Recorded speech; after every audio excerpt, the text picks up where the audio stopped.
Hello दोस्तों। तो आज हम काइजू नंबर 8 एनिमी के एपिसोड 9 को एक्सप्लेन करने जा रहे हैं। अगर आपने इसके पिछले एपिसोड्स को नहीं देखा है तो डिस्क्रिप्शन में दिए गए लिंक से जाकर देख लें। तो इस एपिसोड के स्टार्टिंग में हमें दिखाया जाता है कि वाइस कैप्टन होसीना काइजू नंबर 8 के बारे में ही स्टडी कर रहे होते हैं और फिर काफका के साथ हुए फाइट को याद करके कहते हैं कि मुझे वह एक अजीब इंसान की तरह लगता है। और फिर काइजू नंबर 9 वो तो बोल भी सकता है और खुद को इंसान के रूप में बदल सकता है। आखिर ये काइजूस के साथ में हो क्या रहा है। सीन शिफ्ट होता है और काफका रूफ टॉप पर खड़ा होकर वाइस कैप्टन होसीना की बातों को याद कर रहा होता है कि मैं कम से कम तुमसे 1% तो एक्सपेक्ट कर ही सकता हूँ। काफका कहता है कि मैं उन्हें निराश नहीं कर सकता हूँ। मैंने फाइनली फर्स्ट स्टेप तो ले ही लिया है और सोने के लिए जाने लगता है। तभी उसकी नजर आसमान से आ रहे आग के गोलों पर पड़ता है जो कि देखते ही देखते उसके आसपास गिरने लगता है और पूरी बेस को तबाह करना शुरू कर देता है। बाकी लोग भी इन सभी आवाजों से उठ जाते हैं। वाइस कैप्टन होसीना ऑपरेशन रूम से कांटेक्ट करके पूछता है कि क्या हो रहा है। कियोको बताती है कि हमें बेस के अंदर दर्जनों काइजू नजर आ रहे हैं। उन काइजू ने हम पर हवाई हमला कर दिया है और उनका फोर्टिट्यूड काफी अधिक है। सब के सब काइजू होंजू क्लास के हैं। वही काइजू हर तरफ तबाही फैला रहे होते हैं। वाइस कैप्टन होसीना सबको बताता है कि कैप्टन आसिरो बाहर है, इसलिए अभी तुम लोगों को मेरे ऑर्डर्स फॉलो करने हैं। सभी फाइट के लिए रेडी हो जाओ और ऑफ ड्यूटी ऑफिसर्स को भी जल्द से जल्द यहाँ आने के लिए ऑर्डर दे दो। और यह तुम लोगों का काम है कि किसी भी काइजू को बेस के बाहर न जाने दिया जाए। फिर वो सोचता है कि बेस के बाहर से डैमेज का कोई रिपोर्ट नहीं आया है। क्या इसका मतलब वो बेस को नुकसान पहुंचाना चाहते हैं।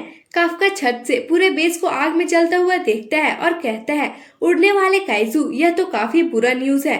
फिर वो नीचे जाने लगता है। तभी वह रुककर कहता है क्या उड़ने वाला काइजू, इसका मतलब कुछ तो सही नहीं है। वाइस कैप्टन होसीना सभी ऑफिसर्स को बेस के सेंटर में आकर काइजू को मारने का ऑर्डर देता है तो सभी उन्हें मारने के लिए आगे बढ़ जाते हैं। तभी काफका होसीना से कांटेक्ट करता है तो होसीना कहता है काफका, तुम अभी तक जिंदा हो। काफका कहता है हाँ, लेकिन यहाँ कुछ तो गड़बड़ है। हम हर साल कई डजन उड़ने वाले काइजू को देखते हैं मगर वो सभी अकेले होते हैं, लेकिन इस बार ये सभी एक ग्रुप में हैं। होसीना कहता है इसका तो बस एक ही मतलब निकलता है, कुछ तो है जो किसी मकसद से सबको एक साथ कंट्रोल करके इन्हें ऑर्डर दे रहा है। शायद कोई बहुत ही पावरफुल लीडर। तभी वहाँ रेड काइजू आ जाता है और कहता है टारगेट मिल गया। होसीना कॉल को कट कर देता है। फिर वो काइजू होसीना से पूछता है कि क्या इस बेस के सबसे स्ट्रॉन्गेस्ट ऑफिसर तुम ही हो। सभी उसे बोलता देखकर फिर से हैरान हो जाते हैं। फिर होसीना कहता है कैप्टन यहाँ नहीं है। तो हाँ बिल्कुल। काइजू कहता है तो शिकार मिल गया।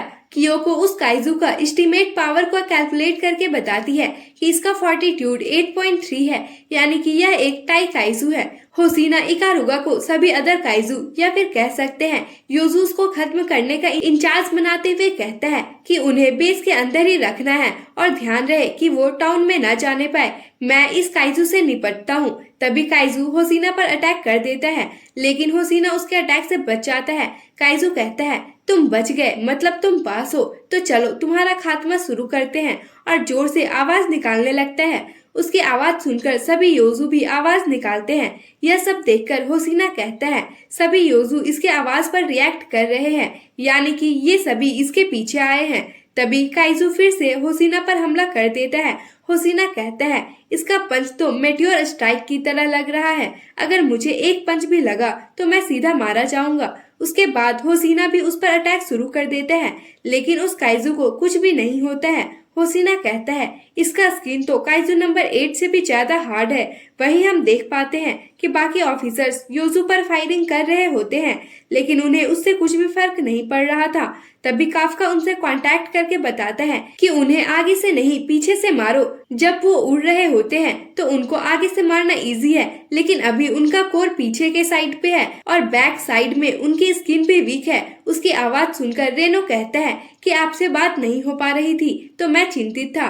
काफका कहता है माफ करना, मैं वाइस कैप्टन से बात कर रहा था। उसके बाद सभी काफका की बात मानकर पीछे से अटैक करने की तैयारी में लग जाते हैं। हारुची और आयु कागुरागी मिलकर अटैक करने का प्लान बनाते हैं। आयु कागुरागी काइजू का ध्यान भटकाता है तब तक हारुची पीछे से जाकर उस पर अटैक करने ही वाला होता है। तभी एक दूसरा योजू हारुची पर अटैक कर देता है। हारुची तो बच जाता है, लेकिन उन्हें समझ आ जाता है कि सभी योजू मिलकर काम कर रहे हैं और बाकी लोग भी रिपोर्ट करके बताते हैं कि उन पर पीछे से हमला करना बहुत मुश्किल है। हारुची सोच रहा होता है कि अगर उनके पीछे नहीं जा सकते हैं तो हम क्या करें। तभी किकोरू कहती है कि एक और रास्ता है। इहारू कहता है तुम्हारा मतलब क्या है। तभी किकोरू अपने वेपन से एक काइजू को तेजी से मारकर कहती है बस अपनी आर्मर से इन्हें काट दो। सभी उसे देखकर एक बार फिर हैरान होते हैं। तभी हमें दिखाया जाता है कि किकोरू को भी उसके अनुसार एक वेपन कस्टमाइज करके दी गई थी।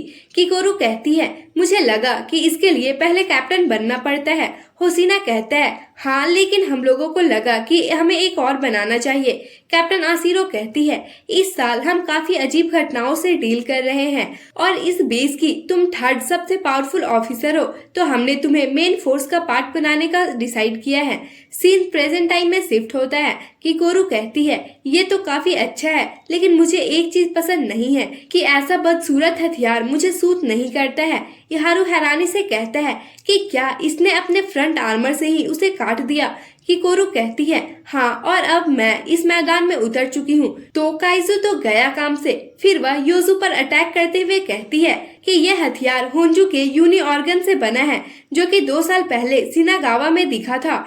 फिर वह होसिना की बातों को याद करती है, जिसने बताया था कि ट्रिगर दबाने पर इसका पावर ऑन हो जाएगा और इससे शॉक वेव्स रिलीज होगी। फिर वह अपने वेपन को एक्टिव करते हुए उसके फर्स्ट टेक्निक फॉलिंग थंडर से उस पर अटैक कर देती है। उसके बाद एक और काइजू को सेकंड टेक्निक वाटर स्विमर से खत्म कर देती है। इहारू उसकी तारीफ करता है। रेनो कहता है क्या मतलब ये तुम्हें सूट नहीं करता, ये तुम्हारे एग्रेसिव पर्सनालिटी के लिए एकदम परफेक्ट है। और एक उड़ते हुए काइजू को फ्रीज राउंड से अटैक करके फ्रीज कर देता है। यह देखकर किकोरू कुछ बोल ही रही होती है। तभी रेनो कहता है संभल कर, वो आसमान से भी अटैक कर सकते हैं। काइजू फिर से उड़ने वाला होता है, लेकिन रेनो अगेन उस पर अटैक करके उसे फ्रीज कर देता है। किकोरू मन में कहती है कि मैं इम्प्रेस हूँ, ये इतने स्ट्रॉन्ग काइजू से ऐसे कैसे लड़ सकता है। फिर वो उस काइजू को थर्ड टेक्निक हाफ मून से खत्म कर देती है।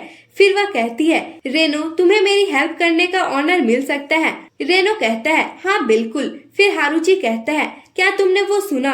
आयुकागुरागी कहता है हाँ, उन दोनों का गोरिल्ला स्क्वाड। हारुची कहता है हम उन्हें आगे होने नहीं दे सकते, इसलिए किकोरू जब उन्हें डिस्ट्रैक्ट कर देगी तब हम उन पर पीछे से अटैक कर देंगे। सबको ऑर्डर दिया जाता है कि सिनोमिया ग्रुप उन्हें साथ काम करने से रोकेगी और हमें उन्हें पीछे से मारना है। होसिना कहता है ऐसा लगता है वो अपना जॉब अच्छी तरह से कर रही है, लेकिन प्रॉब्लम तो ये काइजू है। उन दोनों में अभी तक फाइट हो रही होती है। होसिना कहता है परेशानी तो यह है कि इसे लड़ने में मजा आ रहा है। तभी होसिना कियोको को गेट नंबर 3 ओपन करने के लिए कहते हुए सोचता है कि ये एक काइजू है तो इसको अंदर आना नहीं चाहिए, और उसके अंदर चला जाता है, लेकिन काइजू तो गेट को ही तोड़ देता है।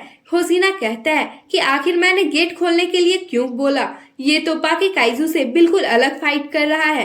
काइजू कहता है मैं तुम्हें खाकर स्ट्रांग बनने के लिए अब और इंतजार नहीं कर सकता, और उस पर अटैक कर देता है। लेकिन होसिना तो उस काइजू के हाथ को ही काट देता है। फिर होसिना कियोको से कहता है कि इमरजेंसी है, इसलिए मैं प्रोसीड्योर को फॉलो नहीं कर सकता। वैसे भी मैं ट्रेनिंग ग्राउंड में हूँ, तो अगर मैं अपने लिमिट से बाहर भी आ जाता हूँ तो किसी की चिंता करने की जरूरत नहीं है, और अपने कॉम्बैट पावर को एक्टिव कर लेता है। तभी सीन शिफ्ट होता है और मिनासे पर एक काइजू अटैक करने ही वाला होता है। तभी काफका कहता है कि मैं टाइम पर नहीं पहुंच पाऊंगा, तो मुझे अपने बॉडी के किसी पार्ट को ट्रांसफॉर्म तो करना ही होगा, और अपने पैरों को ट्रांसफॉर्म करके तेजी से जाकर मिनासे को बचा लेता है। वो कहती है काफका हिबिनो, लगता है तुमने अपने सूट को यूज करना सीख लिया है।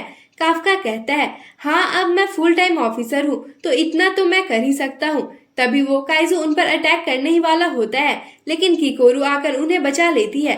फिर वो कहती है कि रेनो और मैं काइजू को डिस्ट्रैक्ट करेंगे, तब तक तुम लोग सभी घायलों को दूर ले जाओ। फिर रेनो सीरियस होकर कहता है सर, कोई भी रिस्क नहीं लीजिएगा, अब आप एक फुल टाइम ऑफिसर है, अपने साथियों पर भरोसा करिए। काफका हाँ बोलता है। खैर यहाँ रेनो किस चीज की बात कर रहा है ये तो आप सभी समझ ही गए होंगे। उसके बाद सभी को साथ मिलकर काम करता देख काफका कहता है, इन लोगों ने इस तरह साथ में काम करना कब सीखा। तभी नाकानो सीमा रिपोर्ट करती है कि हमारी यूनिट आ गई है। वो सभी सीनियर ऑफिसर्स जो कि ऑफ ड्यूटी पर थे उनके आने पर खुश होते हैं। सभी अदर यूनिट भी बेहतरीन तरीके से योजूस को खत्म कर रहे होते हैं। काफका मैप में देखते हुए कहता है कि कैप्टन के यहाँ ना होने के बावजूद हम उन्हें पीछे हटने पर मजबूर कर रहे हैं। फिर वो मिनासे को घायलों की मदद करने के लिए चलने को कहता है।